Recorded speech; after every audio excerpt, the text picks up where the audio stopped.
नमस्कार। 31 दिसंबर की देर रात, शनिवार की देर रात या इतवार की लगभग सुबह स्कूटी से घर लौटती अंजलि नाम की लड़की एक कार से टकराई। कार 13 किलोमीटर तक उसे घसीटती ले गई। उस टक्कर के बाद चूंकि अब पता चला कि उसका पैर शायद गाड़ी के एक्सल में फंस गया। उस ठंडी सर्द रात में सड़कों पर घिसटती हुई लड़की जो 13 किलोमीटर घसीटी गई, वो इस घसीटे जाने की वजह से अंत में मारी गई। इस मामले में 5 लोग गिरफ्तार किए गए हैं, जिन्हें कल फिर से अदालत में पेश किया जाना है। लेकिन बीते 3 दिन से इस मामले में जिस तरह की खबरें आ रही हैं, उससे लग रहा है कि अंजलि के बाद उसके इंसाफ, उसकी शख्सियत की भी हत्या हो रही है। इस मामले में जो असल सवाल हैं वो एक्सीडेंट पर केंद्रित होने चाहिए और उसके जवाब मिलने चाहिए। उनके आधार पर गुनाहगारों के गुनाह तय किए जाने चाहिए। बड़े सवाल ये हैं कि आखिर ये लड़की गाड़ी के एक्सेल के नीचे किस तरह आई। उसके साथ स्कूटी पर बैठी एक दूसरी लड़की जो उसकी दोस्त है, वो किस तरह पूरी तरह बची रही मामूली चोट के साथ। उसको कुचलने वालों ने कार क्यों नहीं रोकी? अगर हादसे के बाद कार रोककर उन्होंने उसकी मदद की होती या वहीं पर गाड़ी रोक दी होती तो शायद वो नहीं मरती। लेकिन वो दिल्ली की सड़कों पर लड़की को घसीटते हुए अपनी गाड़ी कई किलोमीटर तक दौड़ाते रहे और पोस्टमार्टम रिपोर्ट के मुताबिक उस लड़की के शरीर पर जो जख्म थे, 40 जख्म, वो उनमें से सिर्फ 5 एक्सीडेंट की वजह से थे, बाकी घसीटे जाने की वजह से। यानी कि वो उस हादसे से नहीं, घसीटे जाने की वजह से ही मारी गई है। तो ये हैं इसके बड़े सवाल। लेकिन अब तक इसकी जांच के नाम पर क्या क्या बातें अब कही जा रही हैं, आपने भी देखी होंगी। जो सीसीटीवी फुटेज पुलिस के पास होने चाहिए वो मीडिया के पास हैं। जिस होटल में वो उस रात गई थी अपनी दोस्त के साथ, उन होटल वालों के इंटरव्यू चल रहे हैं। हादसे के बाद लड़की को छोड़कर अपने घर चली गई उसकी सहेली के इंटरव्यू चलाए जा रहे हैं, जिसमें वो हादसे के वक्त हुई घटनाओं के बजाय मारी गई लड़की अंजलि के किरदार पर कई तरह की टिप्पणियां कर रही है।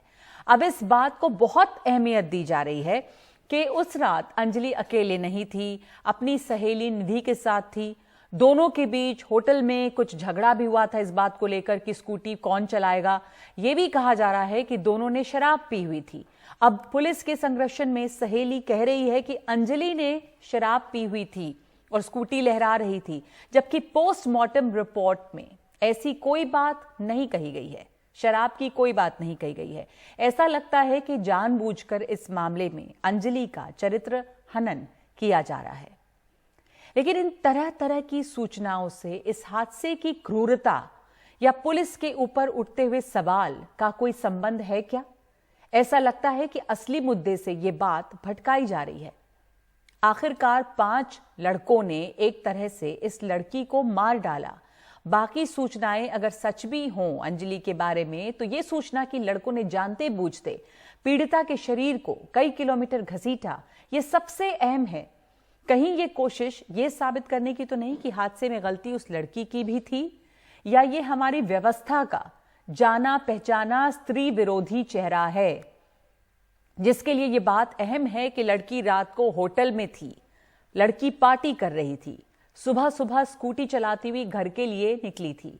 हमारी जिस तरह की दकियानूसी सोच है समाज की, उसके मुताबिक भले घरों की लड़कियां ये सब नहीं करती हैं।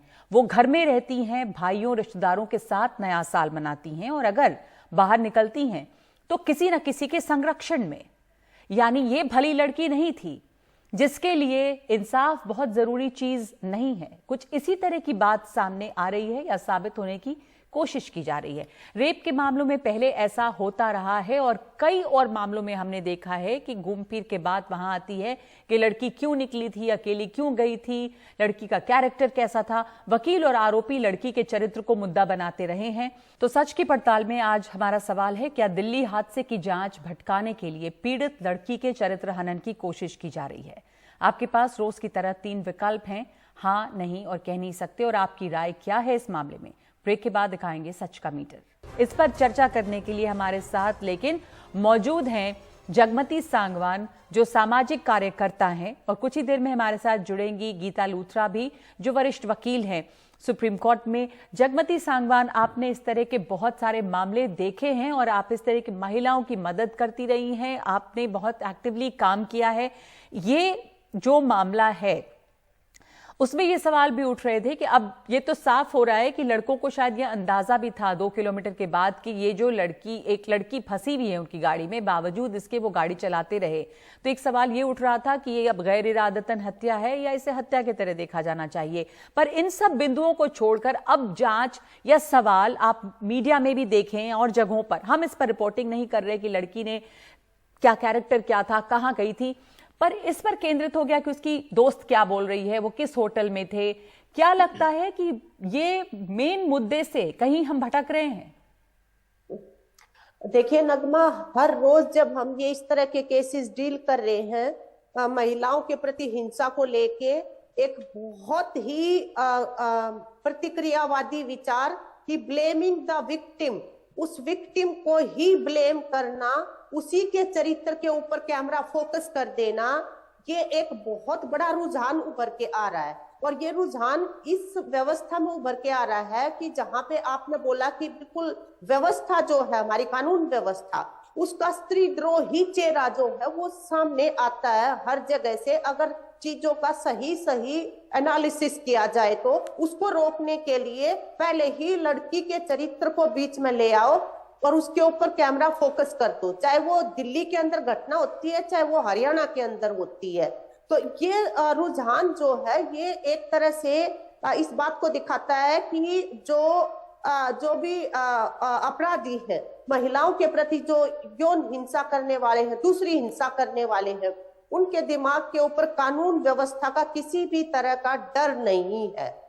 और वो पर जो चाहे जब चाहे वो किसी भी लड़की के साथ कर सकते हैं। यहाँ पर एक एक्सीडेंट का मामला है जगमती सांगवान, अगर इसको हम एक सिर्फ और सिर्फ एक्सीडेंट के तौर पे भी देखें तो क्या सवाल यहाँ होने चाहिए? लड़की ने शराब पी थी, लड़की होटल में गई थी, इस तरह की जो बातें हो रही हैं, या यहाँ एक्सीडेंट हुआ है, हो सकता है कोई लड़का इसमें मारा जाता है, अभी लड़की मारी गई है, तो जो सवाल या उसकी जी मुझे ये केवल मतलब एक्सीडेंट तक महदूद मामला नहीं लगता। उन लड़कों को क्या पता नहीं था कि वो स्कूटी और वो लड़की जो है वो आ गई है कार के नीचे और वो उसको घसीटते चले गए जिस तरह से। तो ये बिल्कुल क्रूरता और घिनौनापन, और जिस तरह का आज के दिन आलम बना हुआ है कि कोई डर नहीं है, कोई संकोच नहीं है, जो आप करना चाहे जैसा कर सकते हैं। और लड़की का चरित्र क्या है? लड़की तो एक बिना माँ बाप की लड़की है, अपने परिवार में सबसे बड़ी लड़की है, अपने परिवार को कमा के खिलाती है वो, और सारा परिवार उसके ऊपर निर्भर था, उसकी कमाई के ऊपर। और उसके बाद अगर लड़कियां जो हैं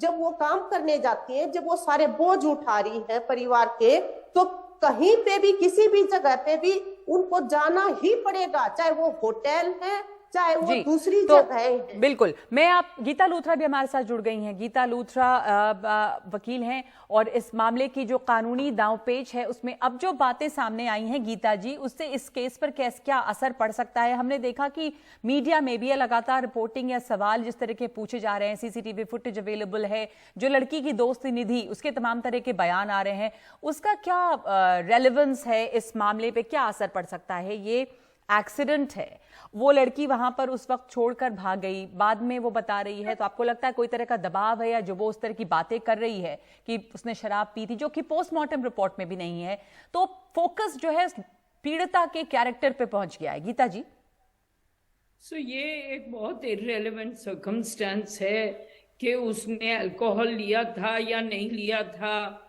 और पर्टिकुलरली बिकॉज रिपोर्ट भी ये कह रही है कि उन्होंने अल्कोहल नहीं लिया था। Anyway, this is wholly irrelevant according to me. Relevant बात ये है कि क्या उनका एक्ट, जो अक्यूज लोग हैं, क्या उनका एक्ट इस तरह का एक्ट था कि they should have had knowledge that their act will cause the death of a person.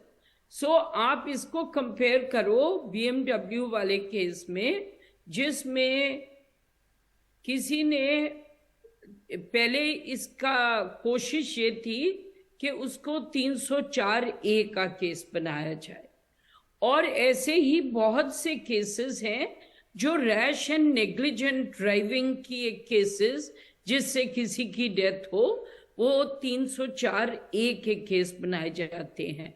पर जो इतना गंभीर केस हो, तो मुझे लगता है कि ऐसे केसेस को या तो culpable homicide amounting to murder कहा जाना चाहिए, या culpable homicide not amounting to murder होना चाहिए। तो आप कह रही ये हैं जी, इसमें 302 ऐड होना चाहिए इंडियन पिनल कोड का, या 304 ऐड होना चाहिए जी, नॉट सिंपली 304A, क्योंकि ये एक बहुत ही, कोई इतना अल्कोहल पी के इतना बेतहाशा एक लड़की को इतनी देर तक ड्रैग कर रहा हो जी, और कहे कि मुझे होश नहीं थी, तो सच केस 304A पे ही सीमित यानी नहीं कि गैर इरादतन हत्या का मामला नहीं होकर ये आगे इसको हत्या का मामला माना जाना चाहिए, क्योंकि अब खबर ये आती है कि 2 किलोमीटर के बाद उन्हें समझ में आ ही गया था कि गाड़ी के एक्सल में फंसी हुई है कोई चीज, और दिखा भी था कि लड़की का हाथ है, और उसके बावजूद वो यू टर्न लेते रहे कि बॉडी निकली, और नहीं हुई तो फिर चलाते गए।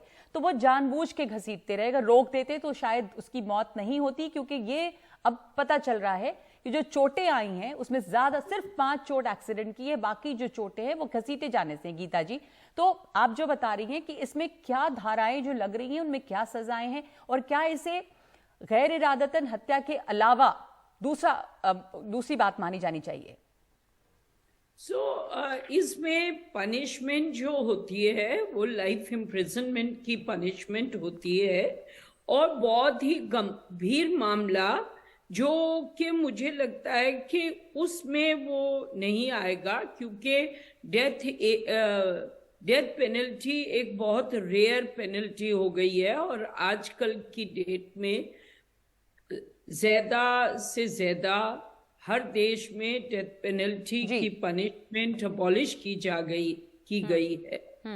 ये एक लाइफ इम्प्रिजनमेंट का मामला होगा, जो कि उनको FIR रजिस्टर या चार्जशीट में होना चाहिए जी। उससे पहले FIR में डाल दिया जाना चाहिए, फिर इन्वेस्टिगेशन। गीता जी, मैं आपसे ये भी समझना चाहती हूँ कि ये जो सवाल अब उठाए जा रहे हैं, जो आप मेन स्ट्रीम मीडिया में देख रहे हैं, हमने इस बात पर रिपोर्टिंग नहीं की, ना हम करना चाहते हैं कि लड़की शराब पी के आई थी, लड़की का कैरेक्टर क्या था, क्यों निकली थी घर से, ये तमाम चीजें आपको नहीं लगता कि इररेलेवेंट है? इन सवालों को उठाने का यहाँ पर क्या मकसद है?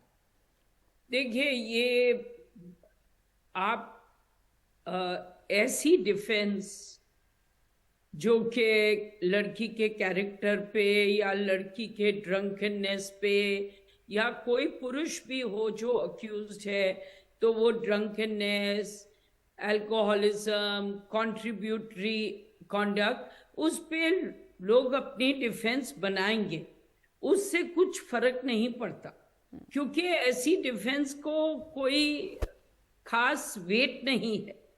जो मुझे लगता है ये डिफेंस बनाई जाएगी, पर इस डिफेंस का कोई फायदा नहीं है, और इस ऐसा जो इंसिडेंट हुआ है ये एक बहुत ही गंभीर इंसिडेंट। तो आप कह रहे हैं कि इस केस में इस डिफेंस का एक तो कोई फायदा नहीं, लोग बनाएंगे, कोई मतलब नहीं है, इसका रेलेवेंस नहीं है, इसके बावजूद ये हो रहा है। तो जगमती सांगवान, क्या इससे हम सिर्फ एक स्त्री विरोधी मानसिकता के तौर पे देखें कि ये एक एंगल इसमें आने लग गया है, जिसे हम अंग्रेजी में मिसोजिनी कहते हैं, और चरित्र हनन जो लगातार दिख रहा है? जगमती सांगवान। हाँ, बिल्कुल, हमारे यहाँ पे महिलाओं को लेकर पहले से जो विचार है वो बहुत ही मतलब इज्जत का प्रतीक महिलाओं को बनाया हुआ है। कुछ भी है तो पूरे परिवार की, समाज की इज्जत का ठेका उन्हीं के ऊपर है। आपके यहाँ पे आए दिन हत्याएं हो रही हैं, मंत्री तक और बड़े बड़े लोग मतलब लड़कियों के प्रति, जवान लड़कियों के प्रति यौन हिंसा में शामिल हैं, और वो सब कुकर्मों में चलते जा रहे हैं।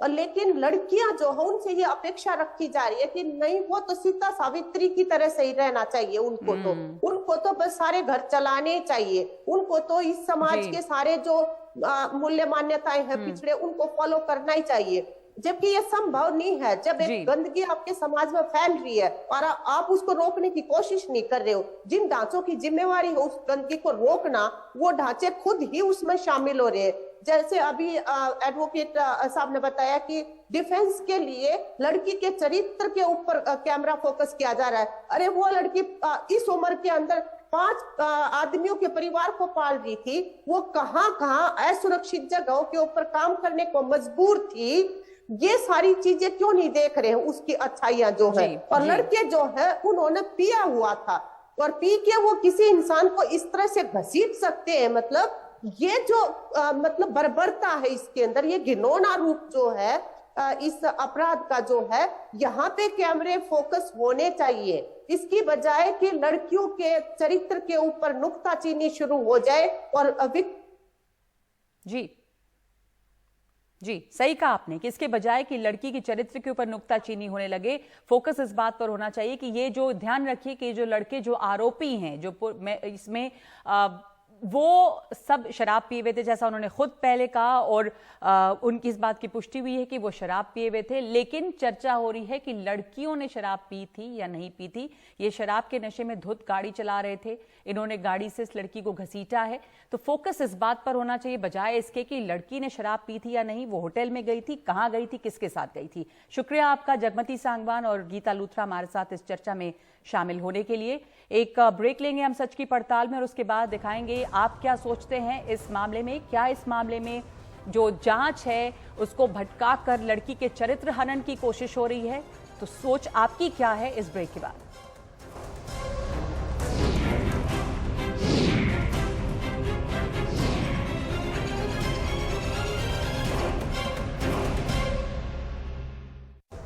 तो सच की पड़ताल में आज हमने आपसे सवाल ये पूछा है कि क्या दिल्ली हादसे की जांच भटकाने के लिए पीड़ित लड़की के चरित्र हनन की कोशिश की जा रही है। हमारे पास 21,000 से ज्यादा लोगों के जवाब आए हैं, जिनमें 92% ये मानते हैं कि हाँ कोशिश है चरित्र हनन की, 5% को ऐसा नहीं लगता और 3 की इस पर कोई राय नहीं है।